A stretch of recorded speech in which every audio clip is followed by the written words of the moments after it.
वडील लग्नात बँड वाजवायचे. मुलगा एमपीएससीतून झाला क्लास 1 अधिकारी. अहिल्यानगरकरांचा आदर्श. वडील लग्न समारंभात बँड वाजवायचे आणि त्याच बँडच्या सुराटमध्ये वाढलेला मुलगा आता साहेब झाला आहे. परिस्थितीवर मात करत अभिषेक चव्हाणने महाराष्ट्र लोकसेवा आयोगाच्या परीक्षेत मिळवलेलं हे यश खरंच अहिल्यानगरकरांसाठी अभिमानाची बाब आहे.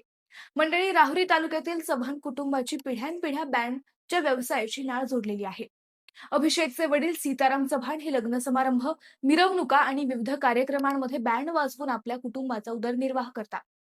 आजोबाही याच व्यवसायात होते, तर चुलतेही बँड वाजवण्याचे काम करतात. घरची परिस्थिती साधारण, मात्र परिस्थितीला अडथळा न मानता अभिषेकने अभ्यासावर लक्ष केंद्रित केलं आणि महाराष्ट्र लोकसेवा आयोगाच्या संयुक्त अराजपत्रित परीक्षेत उल्लेखनीय यश मिळवलं. दुय्यम निबंधक म्हणजे सब रजिस्ट्रार ग्रेड 1 या पदासाठी त्याची निवड झाली आहे. मुलगा साहेब झाल्याचं कळताच वडील सीताराम चव्हाण यांच्या डोळ्यात आनंद अश्रू आले. ज्या हातांनी आयुष्यभर बँड वाजवून संसाराचा गाडा ओढला, त्याच हातांनी आज आपल्या मुलाच्या यशाचा अभिमान अनुभवला. अभिषेकच्या या प्रेरणादायी प्रवासाला मनापासून चला. मंडळी, एक लाईक अभिषेकसाठी तर बनतोच,